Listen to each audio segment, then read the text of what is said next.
السلام علیکم ورحمۃ اللہ وبرکاتہ۔ قرآن مجید نے اپنے آغاز میں سورہ بقرہ میں جو خصوصیات بیان کی ہیں وہ انتہائی غیر معمولی ہیں، اور میں جب بھی غور کرتا ہوں تو ان خصوصیات کا کوئی نہ کوئی ایسا پہلو واضح ہوتا ہے جو سچی بات یہ ہے کہ بے اختیار انسان کو اس بات پر سوچنے پر مجبور کر دیتا ہے کہ اللہ تعالیٰ نے کتنی خوبصورتی سے اپنی کتاب کا آغاز کیا ہے۔ مثال کے طور پر جو پہلا وصف اللہ تعالیٰ نے اہل ایمان کا بیان کیا ہے، ان لوگوں کا بیان کیا ہے جو قرآن کے مطلوب انسان ہیں، ان لوگوں کا بیان کیا ہے جو جنت کی فلاح حاصل کریں گے، تو دیکھیے وہ وصف ہے یؤمنون بالغیب۔ یہ وہ لوگ ہیں جو غیب میں رہتے ہوئے ایمان لاتے ہیں، یعنی اس کا مطلب یہ ہے کہ یہ اس بات کا مطالبہ نہیں کرتے کہ اللہ تعالیٰ کو ہم اپنی آنکھوں سے علانیہ دیکھنا چاہتے ہیں۔ اس کا جو عام طور پر مطلب سمجھا جاتا ہے کہ وہ بلا سوچے سمجھے ایمان لاتے ہیں، یہ اس کا ہرگز مطلب نہیں۔ اس کا مطلب یہ ہے کہ یہ لوگ غیب میں رہ کر ایمان لاتے ہیں۔ دیکھیے اللہ تعالیٰ کے متعلق یہ بات جان لیجئے کہ وہ بے پناہ عظیم، بے پناہ طاقتور، بہت قوت والے ہیں، لیکن اس دنیا میں بہرحال انہوں نے اپنے رخ انور پر غیب کا پردہ ڈال رکھا ہے، وہ کسی کے سامنے نہیں آتے۔ ان کی جنت بھی سامنے نہیں، ان کی جہنم بھی سامنے نہیں، ان کے فرشتے بھی سامنے نہیں۔ وہ کرامن کاتبین جو ہمارا ہر حرف جو ہماری زبان سے نکل رہا ہو، ہمارا ہر فعل جو ہم کر رہے ہیں، وہ نوٹ کرنے والے کرامن کاتبین بھی کبھی ہمیں نظر نہیں آتے۔ لوگ ہمارے سامنے مرتے ہیں، ان کی جان ہم جانتے کہ ملک الموت نکالتے ہیں، لیکن وہ بھی ہمارے سامنے یہ نہیں کرتے۔ یہ سب کچھ غیب ہے۔ اس کے باوجود جو لوگ اس غیب کو غیب میں رہتے ہوئے مانتے ہیں، وہ گویا کہ قرآن کے مطلوب انسان ہیں۔ اور اس کا مطلب یہ ہے عملاً کہ ایسے لوگوں کو اپنے ایمان کو ثابت کرنے کے لیے، خدا کی اطاعت کے لیے خدا کے ظہور کی ضرورت نہیں ہے، خدا کو سامنے دیکھنے کی ضرورت نہیں ہے۔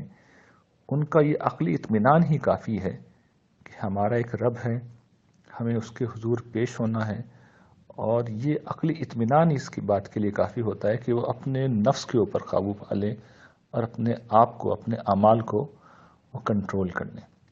اچھا، اس کا ایک دوسرا پہلو بھی ہے، اور وہ بڑا خصوصی پہلو ہے، وہ یہ کہ یہ جو ایمان ہے یہ معرفت میں کب ڈھلتا ہے؟ دیکھیے جس وقت بندہ مومن خدا کے غیب کو حضور میں دیکھنا شروع کر دیتا ہے، یعنی خدا غیب میں ہے، نظر نہیں آ رہا، لیکن بہرحال وہ سب کچھ کر تو رہا ہے نا، وہ نظام کائنات چلا رہا ہے، وہ میرے اور آپ کے معاملات کر رہا ہے، وہ ہمارا روزانہ کا شیڈیول خود دیکھ رہا ہوتا ہے، ایک ایک عمل پہ نظر رکھتا ہے، ایک ایک چیز کو پلان کرتا ہے، ہماری زندگی میں روزمرہ کی بنیادوں پر مداخلت کر رہا ہوتا ہے۔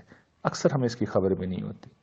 تو بندہ مومن یہ کرتا ہے کہ وہ پھر حالات و واقعات میں خدا کے اس ظہور کو دیکھ کر اپنے ایمان کو بڑھاتا ہے۔ جب زندگی میں کوئی اس طرح کا واقعہ پیش آتا ہے، کوئی چیز اتفاق سے پیش آ جاتی ہے، کوئی چیز حادثاتی طور پہ ہو جاتی ہے، کوئی مشکل آ جاتی ہے، کوئی نعمت ملتی ہے، تو وہ ہر حضور میں، ہر سامنے موجود چیز میں پس پردہ خدا کو ہی کار فرما دیکھتا ہے۔ تو یہ خدا کو دیکھنا، اسباب کے پردے میں ڈوریاں ہلانے والے خدا کو دریافت کر لینا، اصل میں یہ معرفت ہے۔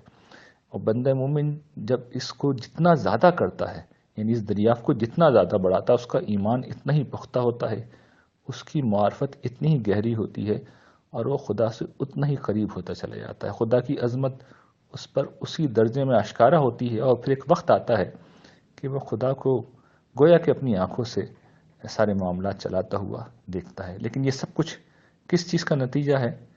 کہ انسان خدا کو سامنے دیکھنے کے بجائے غیب میں رہتے ہوئے ماننے کے لیے تیار ہو جائے، اور پھر وہ غیب میں پوشیدہ خدا کو محسوس کرنا شروع کر دیتا ہے۔ یعنی خدا پھر غیب سے احساس کی سطح پہ آ جاتا ہے۔ جس طرح مثال کے طور پر ہم کسی شخص کے سامنے بیٹھے ہوئے ہوں اور وہ کوئی بڑا آدمی ہو، تو ہم پھر بہت محتاط انداز اختیار کر لیتے ہیں۔ تو بندہ مومن جب خدا کو دریافت کر لیتا ہے اپنی تنہائی میں، تو پھر وہ تنہائی میں بھی محتاط ہوتا ہے، اور سب کے سامنے بھی دریافت کرتا ہے تو سب کے سامنے بھی وہ محتاط رہتا ہے۔ کوئی کمزور سامنے آ جائے، کوئی ایسی صورتحال ہو جہاں نافرمانی کا ارتکاب ہو سکتا ہو، تو یہ احساس اسے روک دیتا ہے کہ میرا رب میرے ساتھ ہے۔ اللہ تعالی ہم سب کی خطاؤں کو معاف فرمائے اور ہماری یقین و معرفت میں اضافہ فرمائے، آمین۔